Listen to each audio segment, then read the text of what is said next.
Hello, folks. Welcome to this week's episode of Catholic Recon, Testimonies from Reverts and Converts. This week's guest is Ken Hensley. Welcome, Ken.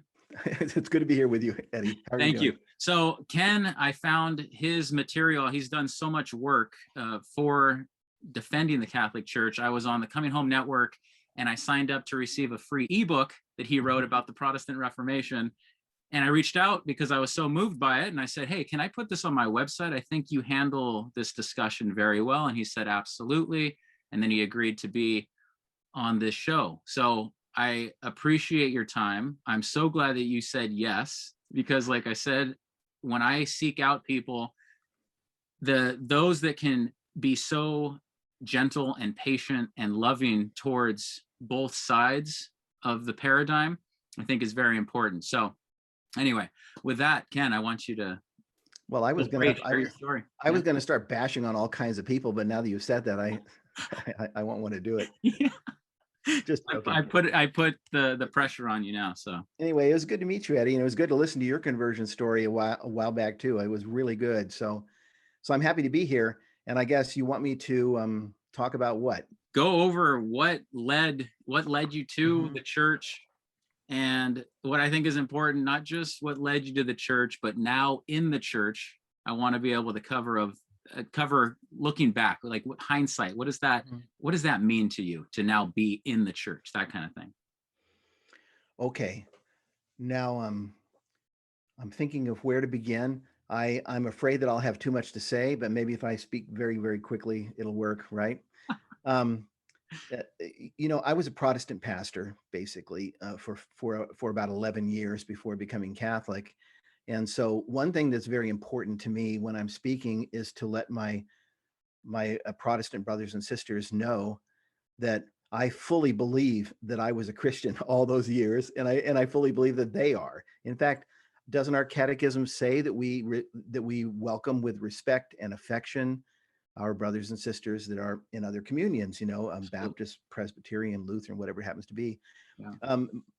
I'll go back to the very beginning and hope that I don't get too bogged down. All right. I was born and raised in a home that really wasn't a Christian home at all, Eddie.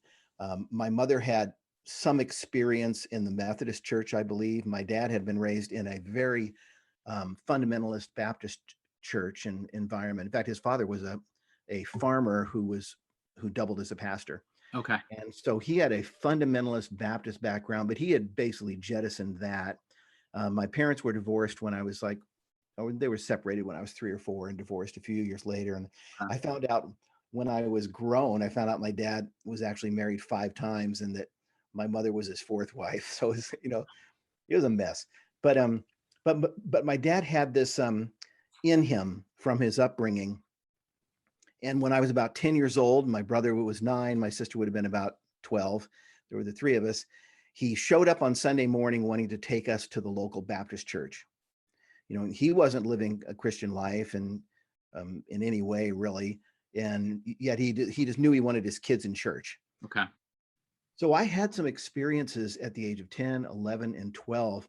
I remember some evangelists coming to our church. There was this one guy who played the accordion and had like half the Bible memorized. I mean, literally had like the whole New Testament memorized and good sections of the Old Testament. So he could just rattle off these passages just constantly while he was preaching. And I believe, I'm not exactly sure, but I believe that I got up and went forward in church when I was 11 or 12 to give my life to the Lord. I remember going to a Christian winter camp when I was in junior high school, and I remember it really meaning something to me. Mm-hmm. So I had those experiences, but the Beatles appeared on on the Ed Sullivan Show. I was going to say the Led Zeppelin show. Yeah. The Beatles appeared when I was a young man, and like millions of other young men, we were sitting there staring at that black and white TV and watching that and thinking, that is the job that I want, I want to have all these girls screaming at me and the whole thing. And so I started playing the guitar, and my spiritual life, what existed of it, just basically went away. And I became a musician. So during my teen years and into my early adulthood, I was a rock and roll guitarist and singer in a band, and so I was played in nightclubs 5 nights a week, 4 hours a night for several years, and had nothing to do with Christianity. Okay. But then a good friend of mine, in fact, he was my best friend in the world, that we played music together. I found out, this is after our band had broken up. I found out that he had become a Christian. I heard that Bob's become a Christian. And I remember thinking to myself, he couldn't handle the real world. You know, I guess he just couldn't take it. And I kind of felt sorry for him. And I felt like, I understand, because he was having a hard time. And so he's drifted off into fairyland, make-believe land. And Sure. I was almost afraid to see him, because I thought, oh, if I see him, I'll be able to blow him out of his Christian thing, and I don't know why I thought that, just pure arrogance. Okay. I'll be able to blow him out for some reason. I don't even know what arguments I had, in my belt at the But time. there was no fear that he would sway you. It was just Not at that point. yeah. That was my first reaction. Yeah. You know, I was living far away at that time, but I came back to town to get my band back together and make some money. And when I saw him, he came over to visit me. And when I saw him climb out of his car in the front yard, I swear to you, at the second I saw him climb out of his car, I knew something had happened to him, that some change had happened to him. Because the last time I saw him, he was not in good shape. And Mhm. he looked like a healthy, happy person. And I was kind of stunned. Short version, he and I began to walk up and down the street talking endlessly. He begins to pull his apologetics out, whatever he had been learning. Josh McDowell's book, Evidence That Demands a Verdict, other books like that. And over the course of a couple of months, the things I learned earlier were coming back to me. Okay. And I wanted to know. I remember saying to him, I will not become a Christian unless I know it is true. And so I started to stick my head into C.S. Lewis.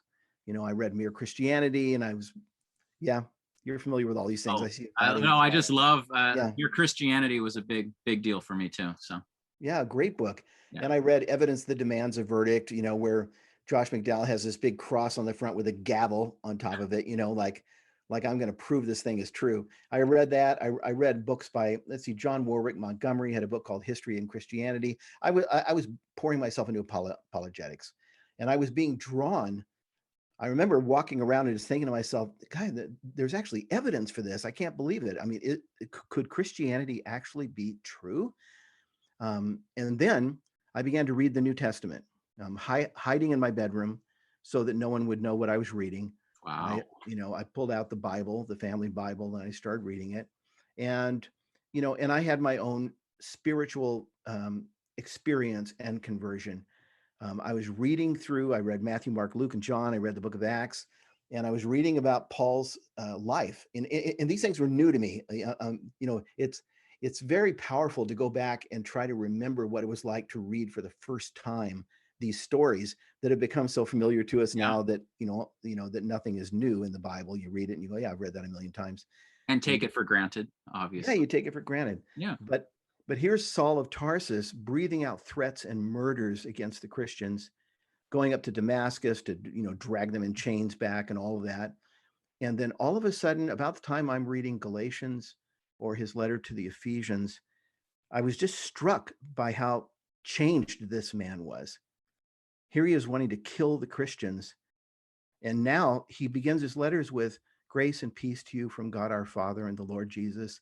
In my tremendous love for you all, blah, blah, blah, blah, blah. And I'm just going like, wow, this guy was converted. And I believe that I sat up in my bed and just said, this stuff is true.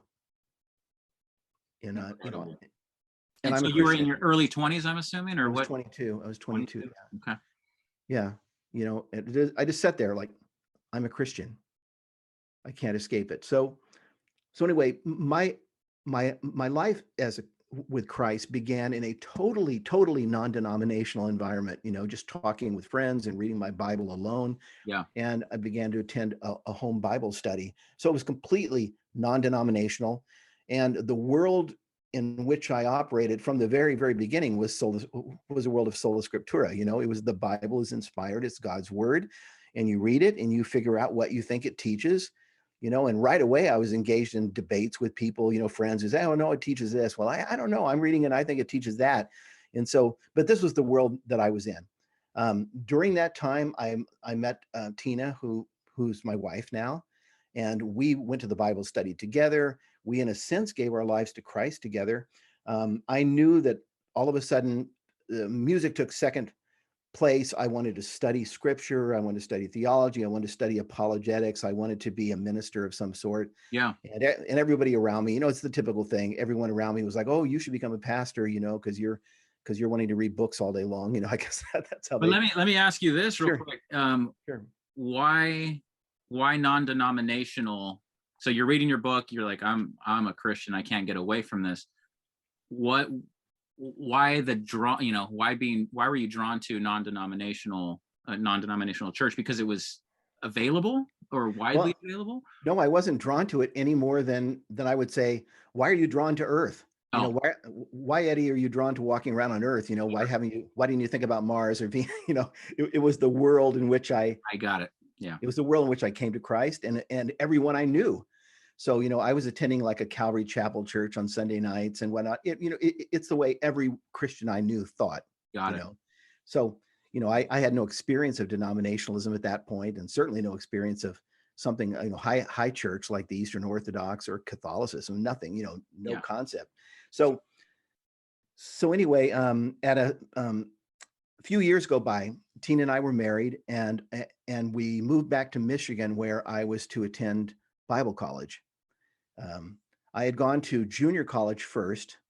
I had to go to junior college because I had started to college a few times, but as a musician, I would just take a course and drop out. I had F's, I had withdrawals. I had like the worst transcripts on the planet, seriously. So when the Lord screwed my head on straight, and I knew that I wanted to do something with my life, and I wanted to go back to college, I had to go to junior college. No university in the world would have accepted me. So I got my AA, and then I was going to Bible college to study scripture and theology. And I went to a school that was just recommended to me by my pastor. So it was an evangelical Protestant school, and got a degree in Bible and theology, and then moved back to Southern California, where I was raised, to go to Fuller Theological Seminary in Pasadena to get my master's degree. And the plan at that point was, I will either become a pastor, but probably I'd rather become a professor. And so I took an academic course. It's called Predoctoral Studies in Theology. And then I went on, graduating from there, I was enrolled in a doctoral program for a short time, but I ended up bailing out on that.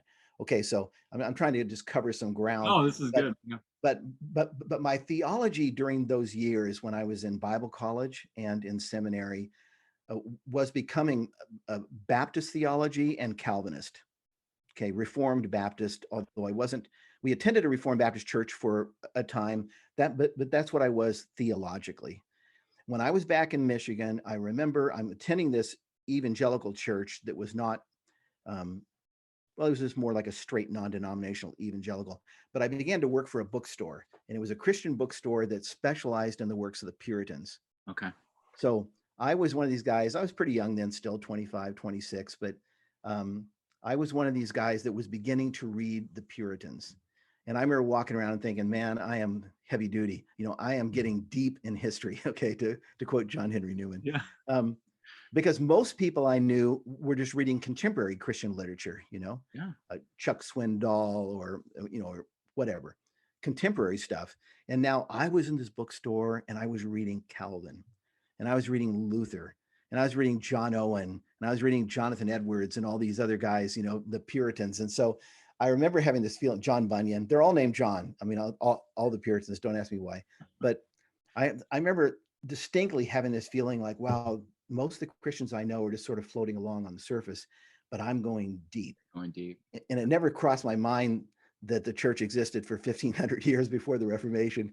That didn't cross my mind. I was just going deep because I was going back to Luther, back to Calvin, back to Zwingli, back to the Reformers, That's exactly how I describe my journey. It's like, really? Yeah, once I was in the 1500s, I said, I'm pretty far back. And I was raised Catholic, Yeah. and I was thinking that. So anyway.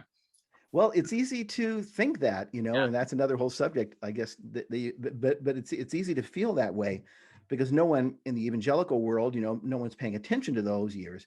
Or if you are paying attention a little bit, you're just thinking, well, those years, those are the years when the church went apostate, when Yeah. Christianity went apostate and became this really ugly, deformed thing that we call Catholicism. Um, and then the light came back on in the 16th century. And so you don't really need to go back beyond that. So I was Baptist and I was basically Calvinist. Okay. And now, although I didn't end up becoming Catholic for many years, looking back, I can see the seeds that were beginning to be planted. And if you like, I'll talk about that a little Please. bit, Yeah. Okay. Even when I was in seminary, I had a professor of hermeneutics, science of interpretation, and New Testament exegesis. And he was talking in the class one day and he said, he was talking about Luther and Calvin and their view of justification, or their view of faith alone, this emphasis that we must receive the blessings of God by faith alone. Because Eddie, if anything you did were mixed into the equation, any obedience on your part, any works on your part, then that would turn the gospel upside down. God would not receive all the glory. You would have something in which to boast. You would have, at least in part, earned your salvation. So everything has to be by faith alone. This professor at a Protestant seminary, Fuller Seminary, he's standing there and he says, as I look through the Bible, he goes, it's interesting that the Bible is nothing more than a series of stories of people and their relationships with God. And he says, never in these stories do we see faith alone. And he says, think about it. He says, God comes to Noah and says, a flood's coming on the earth, build a boat. He says, Noah has to trust God and he has to build the ark in order to be delivered through the flood. He says, so was Noah saved by faith or was he saved by works? Which one is it? Take your pick, that kind of thing. Yeah. And then he said the same with Abraham. God comes to Abraham and he says, Abraham, leave your kindred, your family, Ur of the Chaldees, and follow me to the land that I will show you. And I'll make you a great nation and I'll bless you. And through you, all nations of the earth will be blessed. And we read Genesis chapter 12, verse 4. So Abraham went. Yes. And again, he had to trust what God was saying to him and he had to go in order to receive the promise.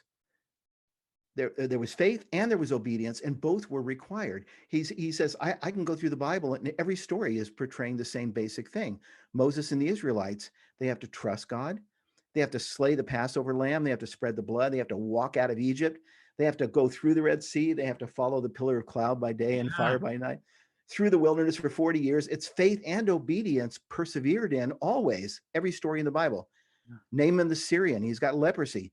He has to go, he's told he should go down and dip in the Jordan 7 times. He has to trust and he has to go do it, And if Naaman says, oh, well, I think that my salvation should be by faith alone. I want to make sure God gets all the glory and that I have nothing in which to boast.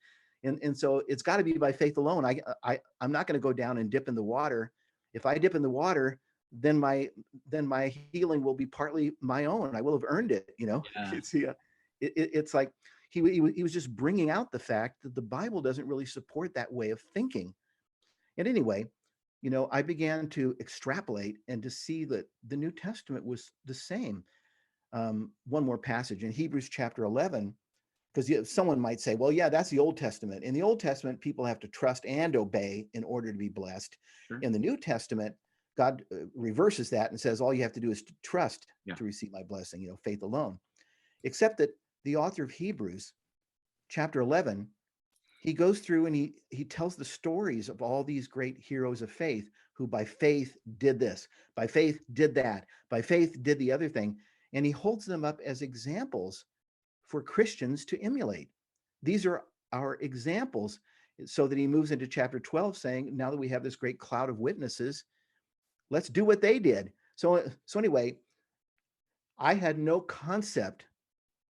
I didn't understand Catholicism very much. I had no concept that what he was saying fit very well with the Catholic view of salvation and a Catholic view of justification. And his point of bringing that up was just to make it clear to help the students be aware that you don't want to overcorrect to a point where you say, I just let my hand off the wheel and everything's going to work out. Or how does he? No, your question is a good question. And no, my professor was pure Protestant to the core. Okay. He was sola scriptura to the core. And he was simply following the Bible. He was just saying, this is what I see in the Bible. And I don't care. He was basically saying, I don't care if this means that Luther was wrong and Calvin was wrong. This is what I see in the Bible. Sure. But he wasn't connecting it to any other church. Like he wasn't saying, and by the way, I'm becoming Catholic now or anything like that. He was just simply following the Bible, Yeah. scripture, and trying to be true to what he saw. But so the point here is that when I came out of seminary, without even knowing it, I had a view of faith and obedience and how the two work together to receive God's blessing that fit beautifully with the Catholic teaching, but I didn't know anything about Catholicism. I certainly wasn't thinking that. So I was just thinking like my professor, like, okay, I'm a Protestant, I'm sola scriptura, but this is what I see it teaching. Okay. So I get out of seminary and I start into my doctoral program, and a friend comes to me. I'm waiting tables at the time at a restaurant. We moved back to Riverside, California, was the town where Tina and I had been raised in. And I started waiting tables. And this young man who's a waiter there invites me on a spiritual retreat. He says, hey, how would you like to go out to this monastery? It's called St. Andrew's Abbey. It's a Benedictine monastery. and he said, it's really a nice place. And let's go there. And so I agreed. And so one weekend we drove out there and I spent like 3 days at this Benedictine monastery, and I loved it. So this is really going to announce to your viewers how dumb I am, okay? Because I never once thought to myself, this is Catholic, these guys are heretics. What am I doing here? That kind of thing.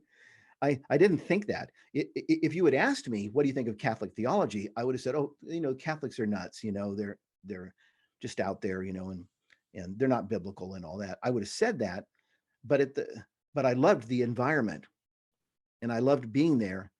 I love the ambiance. I love the whole thing. I love the bells ringing and going into the chapel like 6 times a day, and kneeling there and praying with the monks and hearing them chant the Psalms and all of that. I think of visiting missions in California as a kid. That's what you're describing is how I felt at those missions. There was something very special there.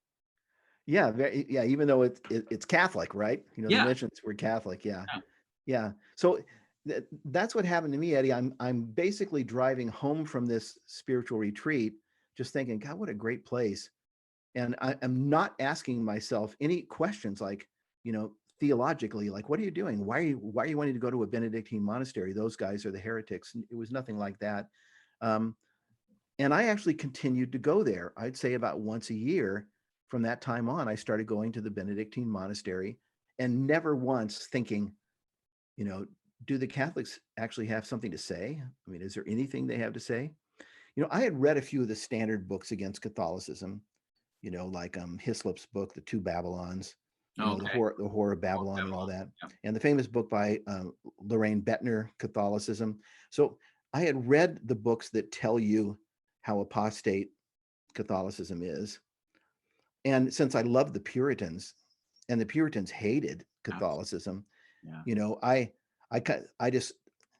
I never imbibed their hatred though for the Catholic Church, but I did agree with them theologically.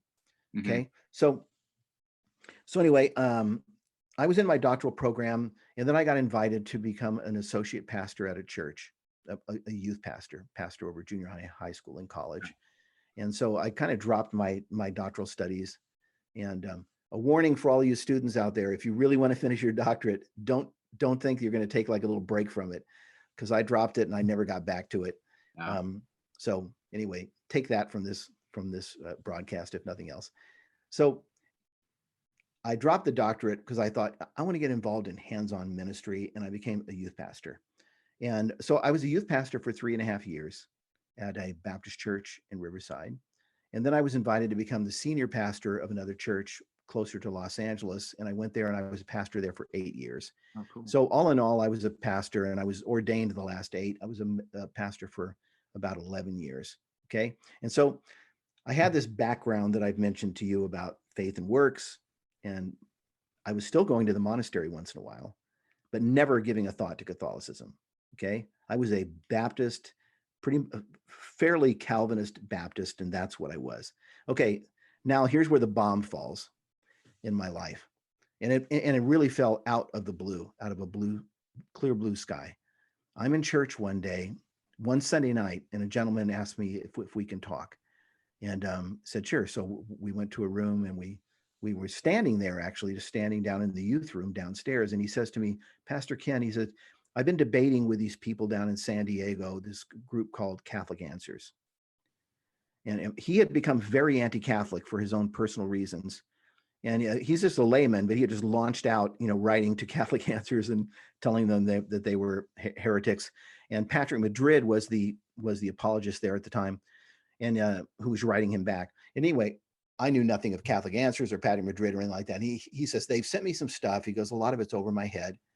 I wonder if you would take a look at it and help me, show me where the Catholics are wrong, basically. And then he said, and they sent me a set of tapes by some guy named Scott Hahn. And he said, the tapes are called Answering Common Objections Against the Catholic Faith.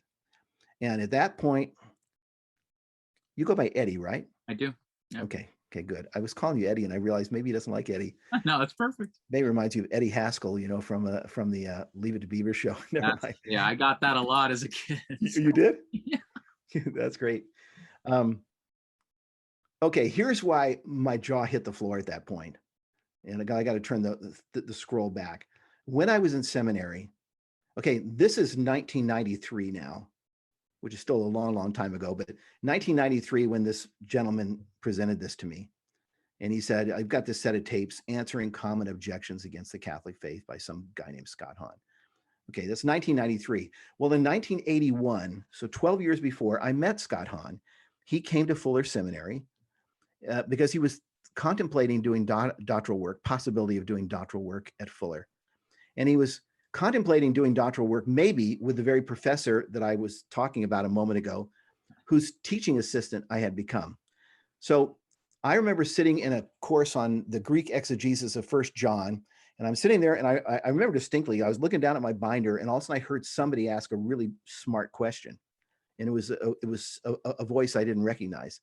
And I still remember it to this day. I look over, and I see this skinny little guy sitting over there asking a really smart question. Well, when the lecture ended, my professor invited me up to the podium, and he invited Scott up to the podium. And he said, Ken, this is Scott Hahn.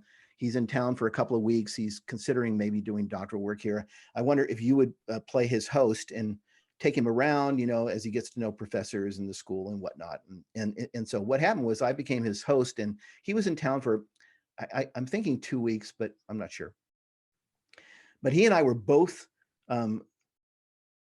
maniacally studying biblical theology, and we were both reading a lot of the same books, and that's why he was kind of attracted to this professor that I was working for and all that. So Scott and I ended up spending a lot of time over the course of a week or two driving around in my car and just talking 100 miles an hour about all the things we were learning, biblical studies and all that.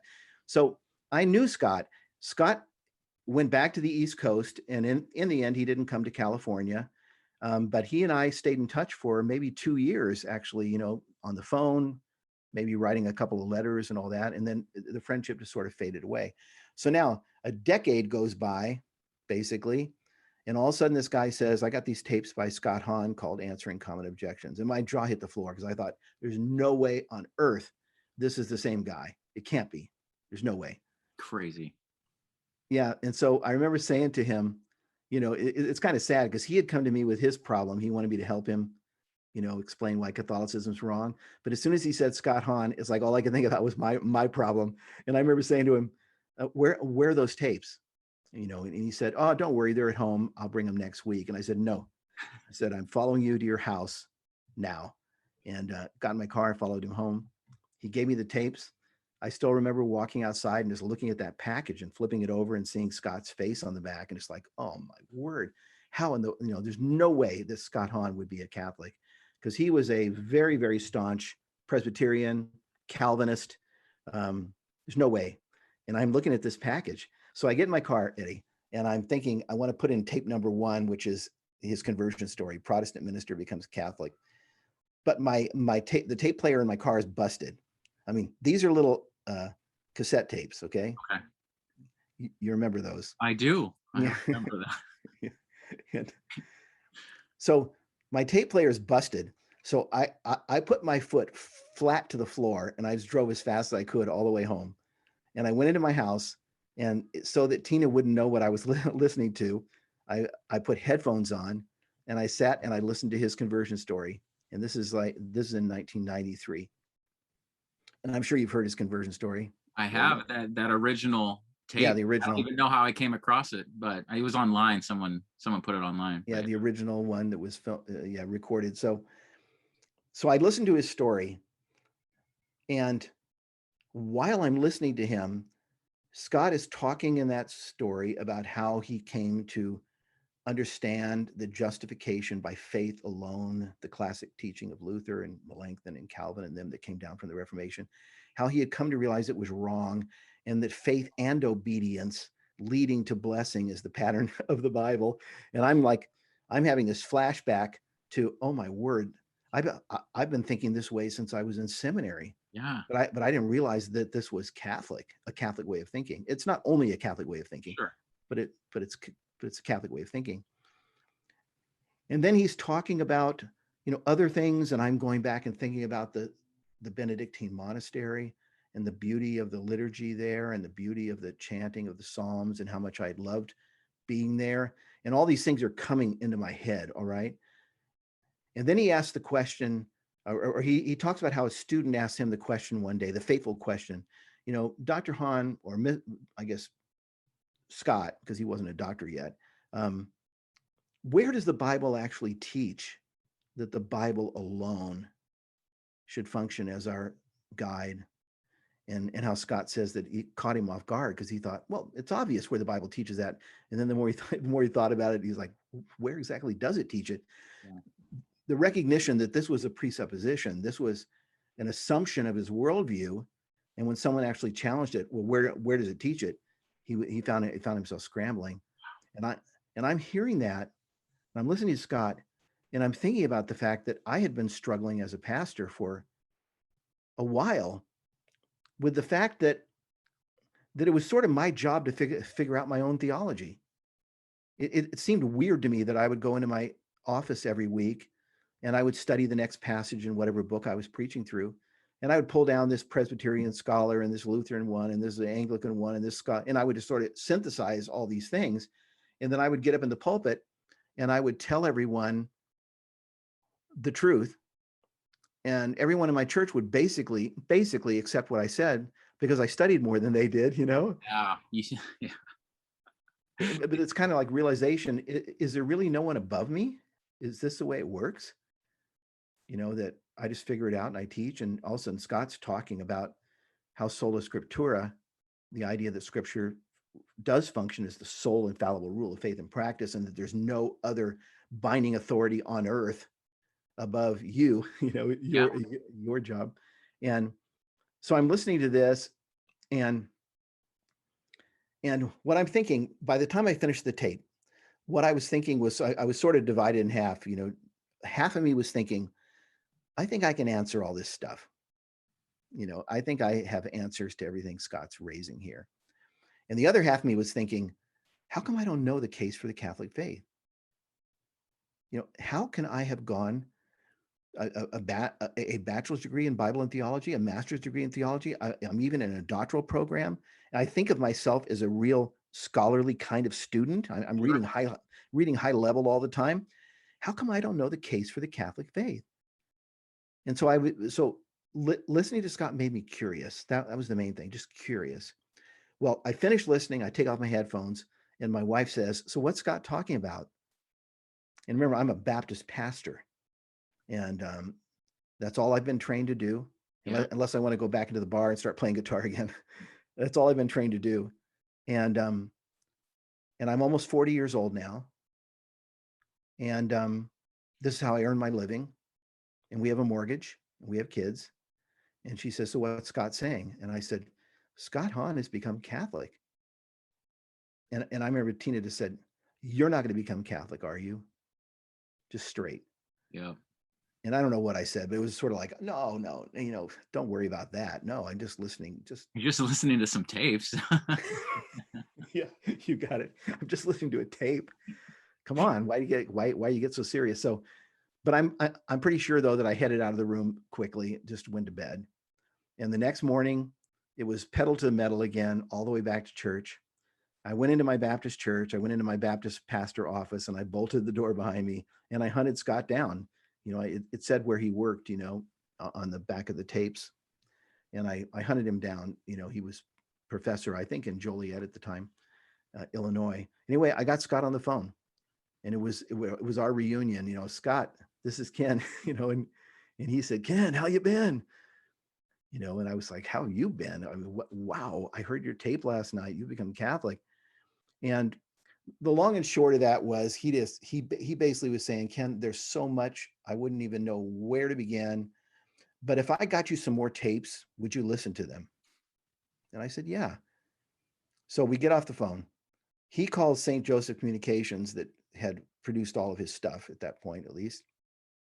And he says to them something along the lines of, I've got a Baptist pastor. I've got him hooked up on the line, send him everything. And so Eddie, a couple of days later, I show up at my church and there's a big giant box sitting outside the door of my church. It's a good thing I was the first one there in the morning. No kidding. Because this box was stamped all over the outside, St. Joseph Communications, just stamped everywhere. And I grabbed the box and it was almost like someone had given me like drugs, like cocaine or pornography or something like that. I remember I grabbed that box and I just I snuggled it in. I mean, I smuggled it into my office and bolted the door again. And I opened it up. And Scott just basically had them send me free of charge, everything he had done to that point. So there's a whole series on Romans, a series on John, a series on Matthew, just, series on the sacraments, all this kind of stuff. And so then I had to figure out how to get rid of the cardboard, without anybody at church seeing, and how to smuggle these tapes out of my car and get them in the trunk right away. And I mean, at this point though, it was pure curiosity. It was curiosity, but I have to think that there was some seed planted in there, because I tell you, you probably have done this too. I've talked to so many evangelicals and Protestants, who are not curious at all, you know, um, even ones that have known me. I mean, even ones that know the amount of study that I've done, they're just not interested. There's no spark of curiosity in them. And so I have to look back and think, well, I'm grateful. I have to think, Lord, thank you for making me curious, because I was curious and I Well, began to listen. Yeah, go ahead. yeah, I was just going to say, I can imagine that if someone was raised reading those anti-Catholic books that you mentioned, or any other book that Mhm. potentially misrepresents the church, as you get older, I would assume that a lot of people would just rely on what they learned early on. Why would they even consider it if Yeah. they are convinced of the true position? You know what I mean? Even though it's a Yes. misrepresentation, to them, that is the true position of the church.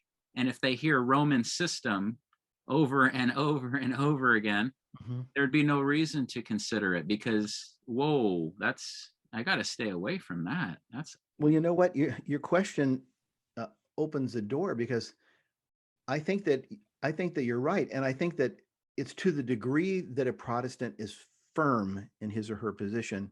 To that degree, then they will respond like you said. They'll just say, "Oh, that's nuts. I don't want to hear it." And so the truth is, I wasn't firm. And I don't think that I wasn't firm because my mind is just like all confused or something. I think I wasn't firmed because I was a serious student of biblical theology, and I had studied deeply enough to know that there were good arguments on multiple sides of things, um, that there were good arguments for the Lutherans and good arguments for Presbyterian, I realized that there were really good arguments, and I realized that there were brilliant scholars in each of these denominations who could put forth their arguments. And it wasn't easy just to say, well, you need to study harder. yeah. You need to study like me, or you need to pray and have the Holy Spirit lead you. Because I knew that there were great scholars who were studying hard and praying for the Holy Spirit to lead them in all of these denominations. And so that's what was making me uncertain. And so I think you're right, though, that if someone is not firm and totally certain in their theology, then they're probably going to be more open to things. And I was. I was more open. Yeah. And it's true that the people that I've spoken to since then, the ones who are just really, really firm and happy with their theology are the ones who don't care, who don't want to listen. Don't want to hear it. Yeah. Yeah, Yeah. because they're just like, I know what I know and I'm fine, that kind of thing. Well, another thing about Sola Scriptura, this is nothing profound. I'd like to share it. With Sola Scriptura, you're saying yes to that. And by saying yes to that, you're saying no to tradition. But when you look within interpretation, within scripture alone, you start to see traditions of interpretation, because like you were saying, you're going to grab some tradition from this scholar, from this scholar, and from this scholar, from multiple denominations. And then that's going to help you come to a conclusion. But those are varied interpretive traditions that seem to just get, I don't know, they seem to get brushed aside. I've heard people say, well, that's not the tradition we're talking about. And then I'd say, if there are variants in any way, then what is Sola Scriptura?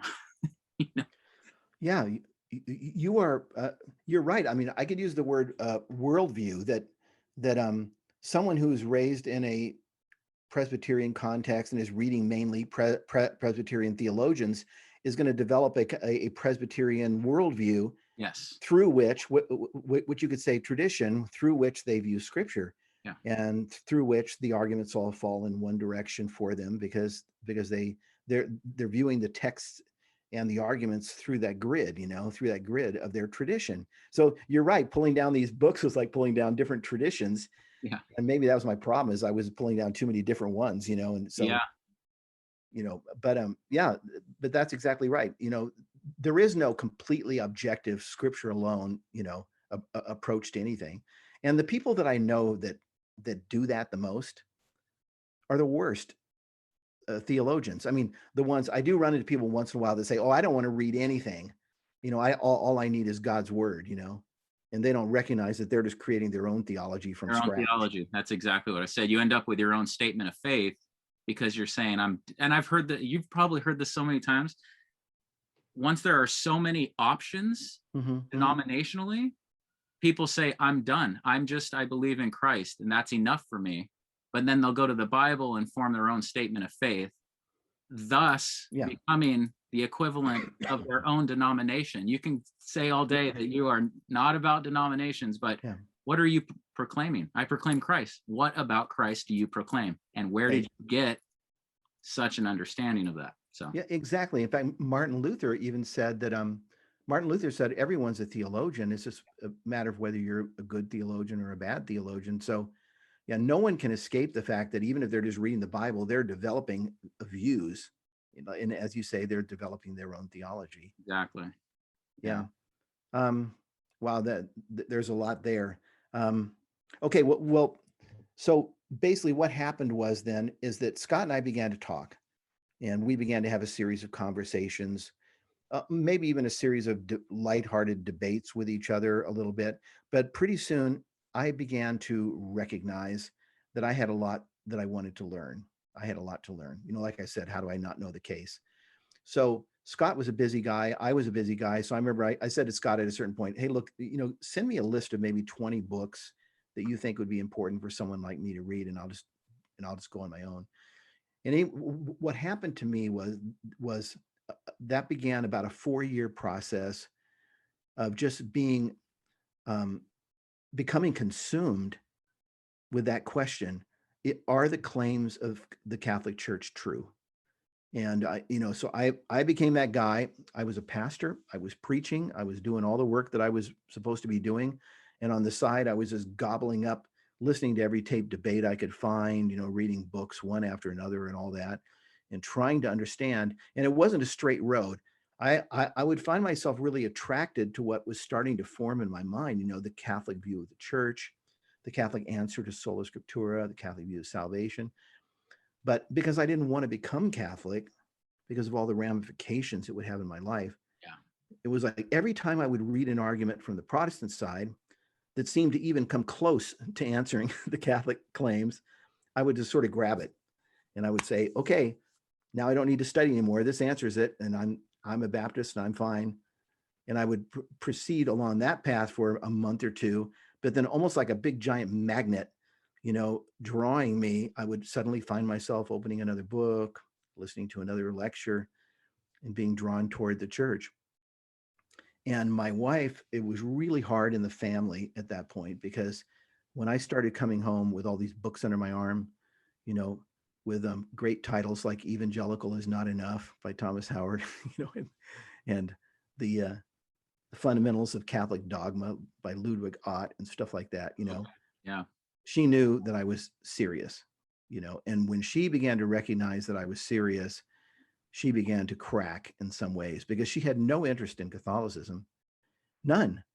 And she's very practically minded. Yeah. And so she was looking at me, and she was seeing the outcome. She was thinking, if you become Catholic, you're going to lose your ministry. You're going to have to start all over. You're going to have to recreate yourself in a totally different occupation. We have a house, we have a mortgage, we have kids. And also, we have a wonderful church. We have a church that loves us. We love them. Some of our best friends in the world are in this congregation that I'm pastoring now. Tina had some of the best friends she'd ever had there. And she's just thinking, we're going to lose all this. So for the first year, or maybe even 2 years, we could not even talk about what I was studying and learning. Just couldn't do it. Yeah. She was, she would be upset and angry, and I would become upset. We'd be fighting about it. And so it wasn't good, but it wasn't as bad as many others. I work now, I'll come to this maybe later, but, I work for the Coming Home Network now. And so my job is helping Protestant pastors all over the world that are looking at the Catholic faith, and at some stage along the path that I Oh, walk. so you're able to speak their language and just help them Oh, with their yeah. And some of them are in way worse position than I was in. I mean, some of them are in situations where their wives have just said flat out, "I will divorce you if you become Catholic," and worse. Well, well, no, not worse. None of them have said, "I'll kill you," if you become Catholic. But some of them are older, and they've been in the ministry longer, and their wives are completely opposed, and they just don't even know what to do. But anyway, for the first year or two, we really couldn't talk about it. It was really tough. And Tina would say to me, "Why are you reading those books? Why? I mean, you have a church that loves you. Our life here is really good. Why don't you just throw that stuff in the trash can? The tapes and the books and all that." And maybe I could have at the beginning. Maybe if the second I heard about Scott, if I just thrown it all in the trash and just, closed my ears and. Sorry, I have to interject here. That's, Yeah, I brought this up in another video. that's all right. I made a video about it, Vincible Ignorance, where you're saying, okay, stop talking. There's something in my heart that's saying this could be right, but it can't be. So I'm going to shut it down. It's kind of what you're talking about. And then there's that curiosity or that draw that you can respond to. So Yeah, I guess I had learned too much by that point, and I'd seen too much of the possibility that it could be true, that it wasn't possible for me to just throw it in the trash can anymore. And so we lived that way for a long time. And like I said, I went back and forth, since I knew that Tina was really unhappy with it and all that too. Like I said, anytime I would read a good Protestant argument, I would feel like, okay, we're fine now. And I would make the mistake of telling her, "Oh, don't worry, I read this argument and I'm pretty sure the Catholics are wrong now." And then she would be, "Oh, great, great, great." So now we go back to our normal life. And then about a month later, she catches me in the corner, reading another book, and, you know, um, with a Catholic title, another conversion story or whatever. So anyway, this goes on for a few years. And about, thankfully, about 2 years into the process, I think I could see that Tina began to absorb, almost by osmosis, I think, some of the things I was learning and some of the things that she would hear me saying. And she began to soften a little bit. And about 3 years down the road of study, she said to me one day, "What are we going to do?"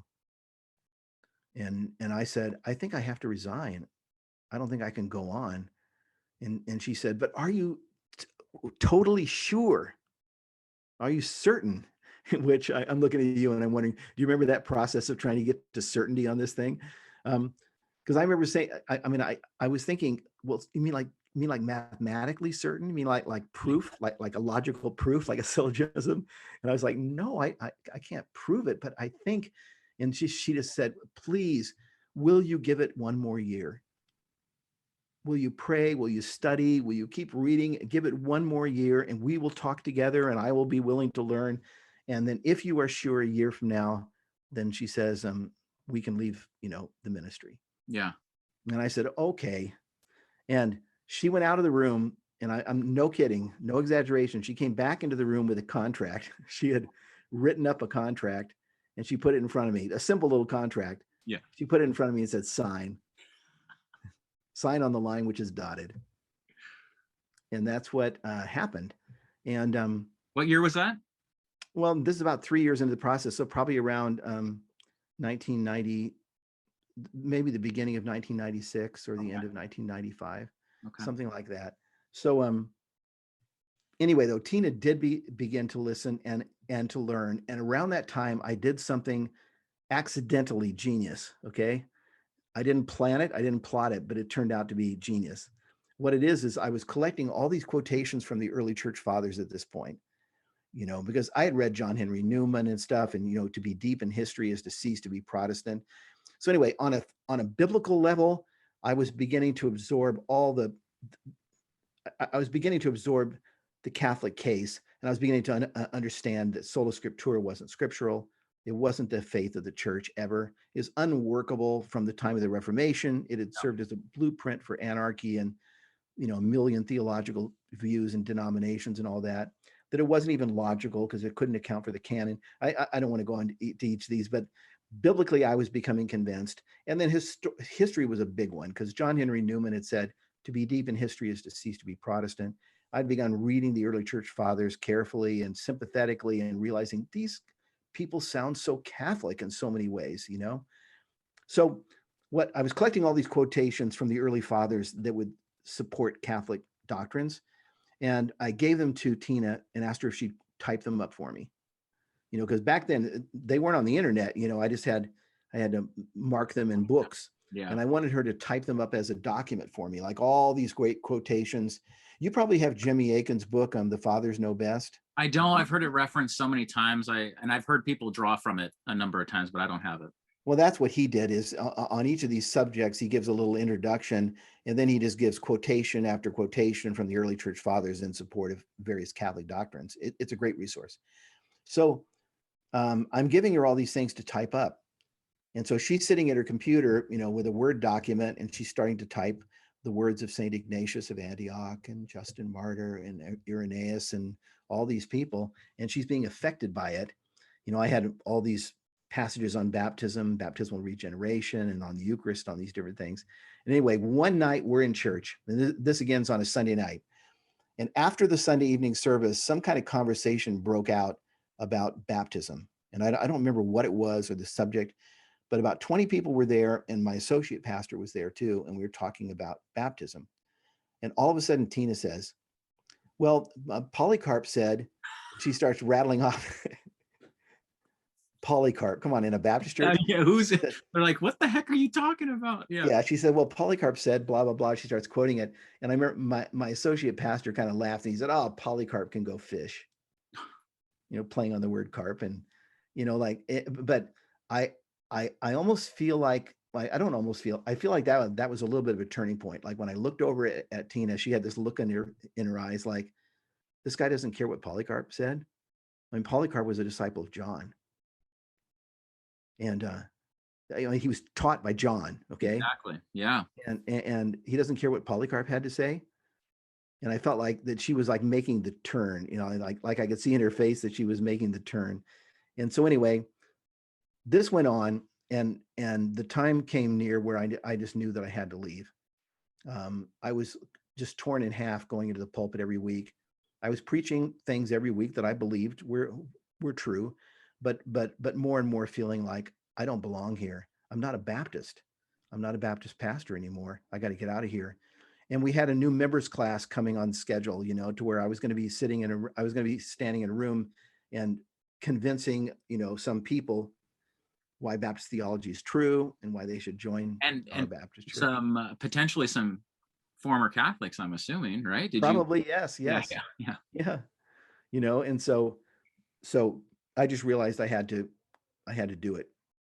And so I planned to tell the church not the congregation first, but the deacon board, which was sort of in a Baptist church. I was the pastor, my associate pastor, we kind of ran the church, but then there's a governing board of deacons.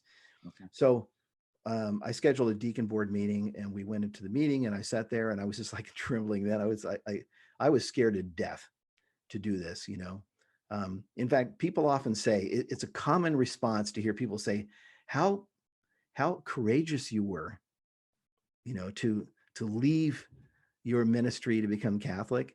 And whenever I hear that, I mean, I don't relate. And here's why: because I wasn't courageous. I was scared to death. But I felt like a guy in a burning building. Your house is on fire. You're in the building. You drop down on the floor and you crawl around, just try to stay beneath the smoke. But Yeah. at a certain point, you just have to run out the door, and here's how I portray it. When you do run out the door, no one meets you in the front yard and says, how brave you are. You feel like saying, what are you talking about? My house was on fire. Yeah. I didn't want to run out. I was scared to run out. Everything in me wanted to stay in the place, but it was on fire. And so I had to run out. And so anyway, I remember standing there and saying, okay, listen, I have to tell you something. This is the deacon board. I'm not going to be able to remain here any longer. I've been in a very deep spiritual and theological struggle for a few years now, and I'm on my way into the Catholic Church. I just basically blurted it out like that. And it was like a bomb had gone off in the deacon board meeting. It was really bad. People were confused. This elderly gentleman that I loved very much just started to cry, had tears in his eyes. And so anyway, that's what I did. And then we had a congregational meeting, and I told the congregation what was happening. And my wife's sitting there just trembling too, Yeah. but we were together at that point enough to where we were going to go to RCIA together, and we were going to make this journey together. But I told the congregation, and then I said to them, look, if you want me to stay here as your pastor until you can find someone, to replace me, then I'll do that. And the congregation wanted me to do that. So that's what I thought was going to happen. I thought, okay, well, I'll probably be here another 6 months, but at least they know the truth now. Yeah. And they know that I'm out the door. But that was completely naive thinking, because someone on the deacon board, told the denomination what was happening, which was correct thing to do. And I got a call from the denomination the very next day, and they said, that they wanted to meet with me that night. So the very next night, I mean, here I thought I was going to be there another 6 months. The very next night, I'm sitting in my office with a few people from the denomination, leadership people. Sure. And they basically said, so what is going on? And these are people I didn't even really know too much. And I said, well, I'm becoming Catholic. I told them. Yeah. And they basically just said to me, I don't remember all the words at all, but they basically said, do you want 1 week to say goodbye or 2? Wow. So I was just out. Now, do a lot of these people view it as you being deceived? I don't know if you want to go down this path just a little bit, but I'm fascinated. If someone is just trying their best to understand and seek the Lord, how do they view it? Do they view it as, boy, this man has just been deceived? What was the common response? Or is it just question after question? Okay, why don't you explain this doctrine? Why don't you explain it? I mean, can you? It's all of the above. I mean, it's just a huge array, all the way from people who perk up like I did when I heard Scott's story. Yeah. People who perk up and are curious and are thinking, why would Pastor Ken want to become Catholic? I'm curious. And they wanted to ask questions. And in the end, 2 families ended up becoming Catholic with us from that church.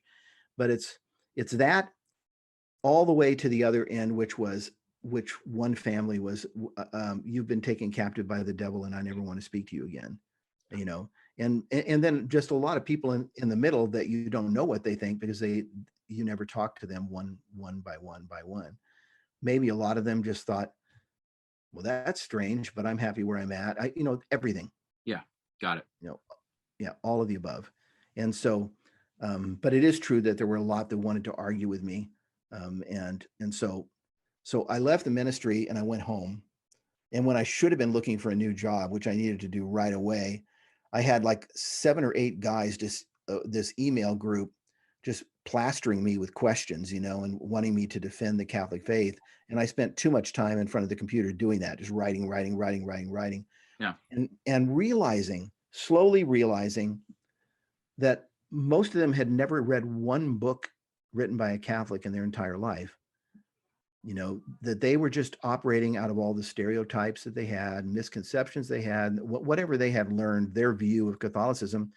And they were hitting me and they were wanting me to essentially write in email form a complete a complete apologetic work for the Catholic faith. Sure. And anything I did write, they would come back, yeah, but what about, and yeah, but what about? And so I began to realize pretty quickly that, what, this is endless and I can't be doing this. And so I think I wrote an email at one point that might have sounded kind of arrogant, but what I said was, I said, look, you guys, I've been studying this stuff for 4 years now. I've read a ton of books and listened to a ton of lectures. Here are some of the best titles, and I listed them. And I said, why don't you read these books and then ask me a question, something like that. Read these books and then get back to me. I can't sit here. Basically, I have to find a job. I can't sit here and recreate, the Summa, the Summa in email form, and defend this whole thing Yeah. that it took me 4 years to absorb. Wow. So that's what I did. And and uh, and you want to hear a little aftermath? Then Please. we have a few more minutes. Yeah. Yeah. So I had not planned very well because I guess I was just living in so much stress the last months, and knowing that I had to go and being afraid to go and what am I going to say and how's this going to work and all that. And I was scared to death of my father too, because my dad had later in life, well, he was about 46 years old. He had had a major conversion to Christ himself.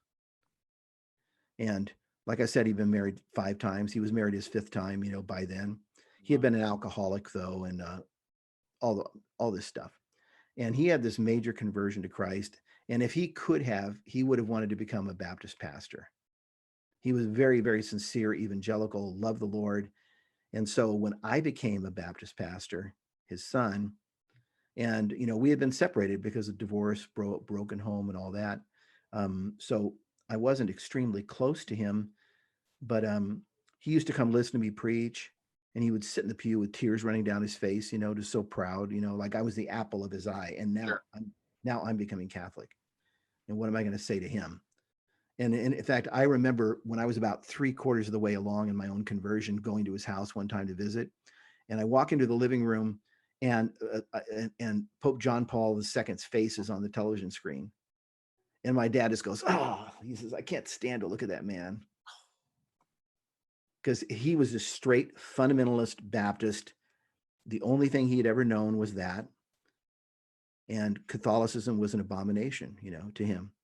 And so I had that in my mind too. Okay. Yeah. And so anyway, I left the ministry, and right around the time, I'll close off the dad story quickly. Right around the time that I decided that I had to resign, we found out that my dad had been diagnosed with Lou Gehrig's disease, Oh, and that he was really far along. So in a way, that saved me, because I talked with a priest and I said, what am I going to do if I tell my dad it's going to kill him? And he said, how bad is your dad? And I said, he's very weak. He can't walk very well anymore. He's very emotional. He cries at the drop of a hat and all that. And the priest actually encouraged me not to tell him. He said, does your dad love the Lord? And I said, yeah, there's no doubt about that. I mean, he was a fully sincere Christian who, from the time he was converted at 46 until the end of his life, had been completely devoted to walking with Christ in the way that he knew, as an sure. evangelical, Yeah. as a fundamentalist Baptist. And he said, don't even tell him. He said, there's no way that he will have the ability to comprehend that, to accept it, to think it through, anything like that. It'll probably just kill him sooner, So I actually did that. I didn't even tell him I'd resigned. And when I went to visit him, the last while he was laying in a bed, in a hospital bed in his home. And so I read the Bible with him. We talked, about the Lord. And he asked me one time how things were going. And I said, well, Dad, I said, I'm not really in the ministry anymore. And I was sticking my neck out a bit. And he's in the old days, he would have said, why? What's going on? He would have been sharp. And he just looked at me and said, oh, okay. And I said, I have reasons for thinking that I shouldn't be in the ministry right now, and so I'm out. And he just accepted it. So Wow. anyway, I was with my dad, and he ended up, he passed away without ever knowing. So, but I left, and Tina and I began to live on credit cards, and we began to go in debt, and it was really bad. So I went out, don't laugh, okay? I went out to get a job waiting tables to start because I thought, I had waited tables in seminary. I actually enjoyed it. And I thought, hey, I got white hair, maybe I could be a maitre d', like in a high class restaurant. I had these stupid dreams. I was 42 at the time. And maybe I could make some money while I figure out what to do, And so I got a job waiting tables. And that didn't work very well because they put me on lunch shift. The tips were horrible. I found out it was going to take me, it was a very fine restaurant, but because of that, everybody wants to wait tables at it, and I found out it was going to take me like a year to get enough seniority to be on dinner shift. And anyway, I had some weird experiences. I got to tell you, one of them, I was in the kitchen one day. This is like about 3 months after I resigned the ministry. And I was sitting there folding napkins. I was in the kitchen before the lunch shift, folding napkins. And I was thinking about Martin Luther. And I was thinking about some aspect of the Reformation or whatever. And all of a sudden I heard someone yelling at me. I heard someone just like at the top of their lungs, like yelling, almost screaming, really. And I looked over, and my manager was standing there at the door, and she was screaming at me to fold the napkins faster, that I was folding the napkins too slowly. And I had this kind of like wake up moment where I was just standing there thinking, I was a senior pastor. I was in a church. I was safe. I had an occupation in which I was safe the rest of my life. I used to get on airplanes and fly to pastors' conferences, and now I'm folding napkins. And this woman who's like about a dozen years younger than me is shrieking at me, Yeah. because I'm not folding them fast enough. And yet this is what I'm thinking. And yet what I did was I'm sorry, I apologized. And I started folding faster. And I'm like, wow. So it was a kind of a feeling of, what in the world did you do? Yeah. And Christmas came, and I'd always been home with my family on Christmas Eve. And that year I was waiting, on dinner shift for Christmas Eve. They needed everybody. And so my wife and kids came down to the restaurant, and they sat in a booth in my section so we could be together on Christmas Eve. Wow. So, I mean, it was tough. I waited tables for a little while. It wasn't really working. I wasn't making any money. I wound up becoming a headhunter, in the biotech world. And, I'll just hit that fast. I won't talk about that in detail, but the long and short is, for the next 18 years, I worked in phone sales as a headhunter and then as a stockbroker, and a pure commission kind of life. And on the side, I spoke at apologetics conferences and churches and things like that, for 18 years. Um, I would have wanted to be back in full-time ministry that whole time, Yeah. but I didn't know how to do it, and I was working full time, and I started making a living that way. And so I just settled into that. And it's only been the last 6 years, and I'm 66 years old now, that I was invited to come work for the Coming Home Network full time. And so I found myself at 60 back in full-time pastoral ministry, really, where what I do primarily is I work with Protestant pastors from every denomination under the sun and scattered all over the world, really. Got people in Brazil and Germany and England, all across America and Canada, that are at some stage along the way of having become curious about Catholicism. And I'm sure a lot of them would agree with your burning house analogy, that you're Yeah, you're in a sense standing out on the grass and helping them understand this whole journey. trying to. Yeah. And it's so hard for some of them, because some of them just have situations in their marriage that are just impossible, Yeah. where the wife just literally forbids them, to become Catholic, all the way to, I will divorce you. And many of them are older than I was. I thought I was old. When I left the ministry, I was 42. And I thought, man, I'm old. how will I ever recreate myself? And Sure. some of these 45, 48, 50, 55, and they just sit there and they say, yeah, the house may be burning, but I can't figure out anything to do but stay here until I retire. And it's really tough. Yeah, I can only imagine. Um, well, I want to be respectful of your time, and I appreciate that you being able to share so much of the journey. And I know that you're helping countless others. The Coming Home Network is a huge blessing, has been a huge blessing to me. And I know others that I've spoken to. And, part of what I'm trying to do is just what Marcus has been doing for decades, and just Mhm. hear stories and help others navigate some of these difficult seas. So, yeah, Well, let me end with a positive story, okay? please. And not end with, the dredges of folding napkins and all that. Um, yeah, and also I do a weekly apologetics show called On the Journey with Matt and Ken Okay. that people can find on YouTube if they want. It's very much apologetics oriented. We're working through the various issues and explaining to Protestants really why we would come to make the decision that we did. Got And it. so there's that. But let me tell you a positive story, because when I was looking forward to resigning my ministry, it seemed like hell. It was just all fear. And all I could think about was all the negatives. And after I made the leap, there were plenty of negatives. It was really hard for a long, long time. But I never thought of the positive. I never thought of what could happen in my family becoming a Catholic family. And so I like to tell the story. My daughter was about 14 years old when we converted, and she had no interest. And yet she had a real faith in Jesus, and she loved her evangelical church and her youth group and all that. And so we made the decision to support her and just support her in her walk with Christ and with God, and try to teach her along the way and see what happens. But we weren't going to force her. Our son was much younger, and it was another situation.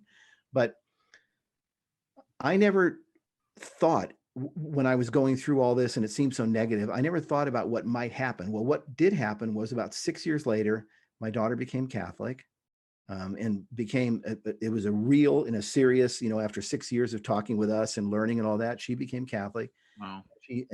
And she married a young gentleman. They became Catholic together. He was an evangelical as well. Um, but when he met her and she said, by the way, my parents used to be Protestants and they became Catholic. My dad used to be a Baptist pastor.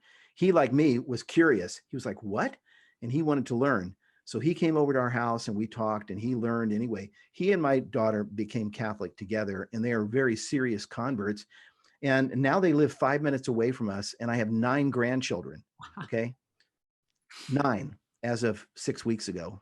The ninth was born. Congratulations. That's amazing. And there's a wonderful Catholic culture where we live, because there's a kind of a famous college called Thomas Aquinas College that it's right out here, and students and professors and everybody from there, that whatever the combination, there's a really great Catholic culture here. So they have all kinds of friends that are really serious, bright, intelligent Catholics who have 5 children, 6 children, 8, 10, 11 even children, all that. I mean, that's like the norm almost. And so anyway, here's why I say the positive, okay? And this sounds kind of weird to say it, but you have to understand it.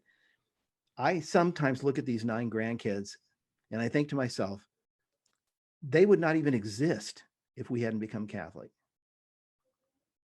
And I don't mean by that I made these 9 kids exist. There's no, that's certainly not the case, but it's true, and so many people that are coming toward the Catholic Church and are afraid of what will my families think, whatever, afraid of losing my job if you're a pastor and all that, never think of the other side of the coin, the positives. And I sit there now and I go, wow, I have these grandchildren. They wouldn't exist because she would have been in the evangelical world and done the normal evangelical thing, got married, have 2 kids, 3, and that's the end of it. That kind of thing. So like, these people are in the world now. I have all these kids who are in the world who call me grandpa and are, wanting to climb up and down my back all day long. What a blessing. Yeah. Who literally wouldn't be here. And that makes me just give thanks to God and go, wow, this is incredible. I had no idea. And that's just one positive, one aspect of the flip side. And there's so much more. But anyway, Thank you. Thank you you're so welcome. much. It's good to be here. I appreciate that. Folks, if you enjoyed that, please subscribe to this channel. I'm going to include in the video, or just look in the description, all the information about Ken and his ministry and the Coming Home Network as well. And until next time, take care and God bless. Bye. Thanks.